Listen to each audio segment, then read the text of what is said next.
THN news. वगण जे UC Chaudhry में पीपीए जे अगवाननि सरदार अल्ताफ़ हुसैन तुनियो।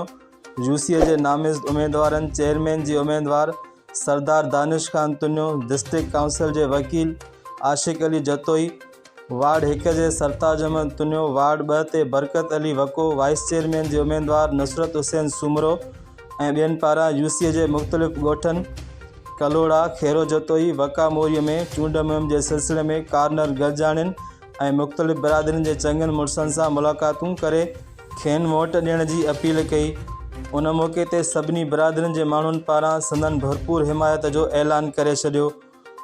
उन मौक़े ते पीपी अगवान सरदार अल्ताफ़ हुसैन तुनियो, वकील आशिक अली जतोई ऐं ॿियनि चयो त असां हर वक़्तु पंहिंजे यूसीअ जे अवाम जी ख़िदमत कई आहे। असां मथां पंहिंजे यूसीअ जे माण्हुनि जो मुकमिल एतमाद आहे। बल्दियाती इलेक्शन में असां यूसीअ जे मुकमिल वार्डनि ते कामयाब थींदासीं। मुखालफ़नि खे इबरतनाक शिकस्त मिलंदी।